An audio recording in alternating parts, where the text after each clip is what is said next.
Muitos de nós que temos o transtorno enfrentamos dificuldades em manter relacionamentos. Parece que a gente nunca dá certo com ninguém, pessoas chegam e vão embora pelos mesmos motivos. Com o Clube TDAH em ação, você vai se conhecer melhor e aprender como mudar esse jogo. Confere no primeiro link da descrição. É muito comum você ver as pessoas falando só do córtex pré-frontal.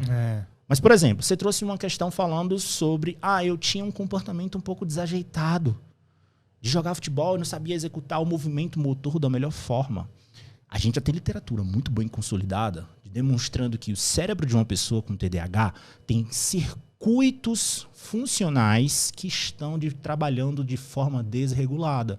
Existe uma desregulação de atividade cerebral dentro do TDAH em áreas do sistema límbico. A desregulação emocional é um comportamento relacionado a pessoas com TDAH. Sim. Inclusive, tem literatura que briga para que a desregulação emocional seja também um comportamento core do TDAH, não só desatenção, hiperatividade, impulsividade, mas que também esteja ali nos manuais diagnósticos. Esteja bastante presente, na grande maioria dos casos, etc. E que esteja presente no ambiente que essa pessoa se insere, a desregulação emocional. A dificuldade de você se organizar emocionalmente, ficar mais irritado, agressivo. De esperar a vez e não atropelar. E isso gera essa descompensação emocional. Porque existem áreas do sistema límbico que estão desreguladas na pessoa com TDAH. Sabe o que tem também? Áreas motoras. A gente tem áreas dos chamados núcleos da base, são alguns núcleos que estão mais profundos no cérebro que fazem a regulação motora. Por isso que é muito comum você pegar pessoas com TDAH, mulheres que passam pelos cantos e bate, se estabana toda, bate, fica cheia de roxa, petequias roxas, né? A gente chama de roncha lá em Recife. Então fica cheia daquelas manchas ronchas. Tem um comportamento um pouco mais desajeitado no andar, a criança também. Por que tudo isso? Tem atraso também motor? Não tem atraso motor também. Pode tem crianças que podem ter. Você vê a criança andando, ela tem uma dificuldade no andar, tem uma dificuldade no correr. Áreas do cerebelo. O cerebelo é uma região que está bem aqui atrás, posterior na nossa cabeça. O cerebelo é uma área muito linda que comanda os movimentos posturais. Ele comanda a tua capacidade de ter um controle postural, movimento motor. Mas a gente já viu que o cerebelo também participa de processamento cognitivo e emocional. Olha. Então. Diferente de uma área bem distante do córtex pré-frontal, mas faz parte também. Perfeito. Neurônios que estão no cerebelo se conectam a áreas do sistema límbico, bem como a áreas do córtex pré-frontal para comandar o nosso funcionamento cognitivo. E aí, por que eu falei tudo isso?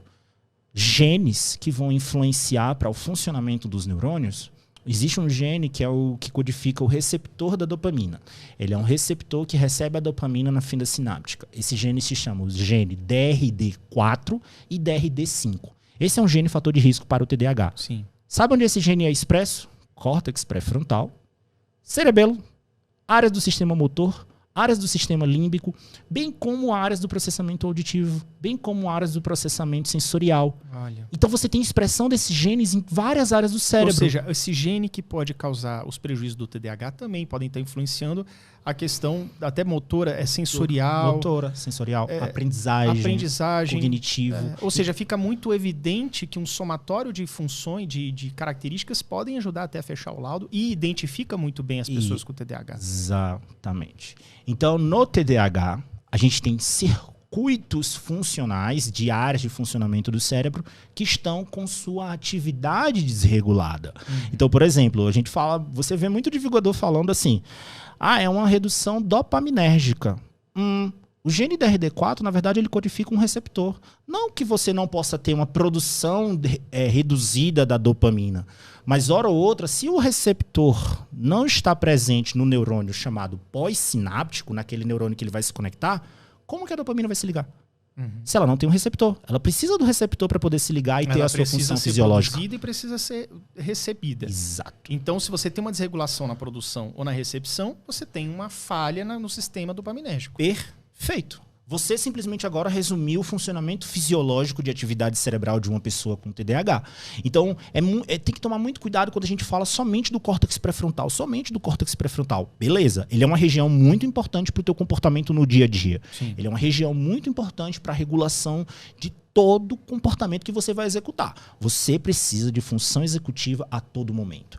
Para sentar, para beber uma água, para poder responder uma mensagem, você precisa de funcionamento executivo. Mas você tem circuitos relacionados ao comportamento. Seu cérebro ele está altamente conectado para regular o teu comportamento. Então, isso também explica o fato das pessoas muitas vezes se sentirem prostradas. perfeito. Porque, tipo assim, ela acorda...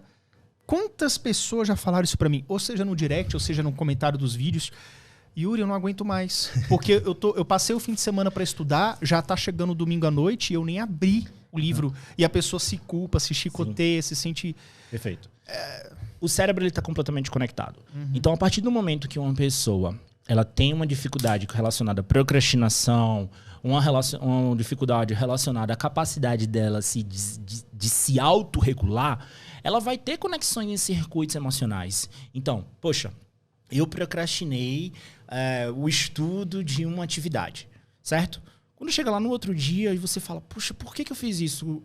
Eu fiquei brincando, eu fiquei jogando no computador, eu fiz várias outras coisas que me jogaram nessa situação presente. Então, seu cérebro está conectando áreas de julgamento, que são áreas do córtex pré-frontal. Você está julgando o comportamento que você fez. Isso se conecta muito com áreas do sistema límbico, que é uma área muito primordial para o processamento emocional. E você vai se sentir triste, você vai se sentir culpado, porque essa área tá mandando informação, trocando informação para poder regular esse teu comportamento.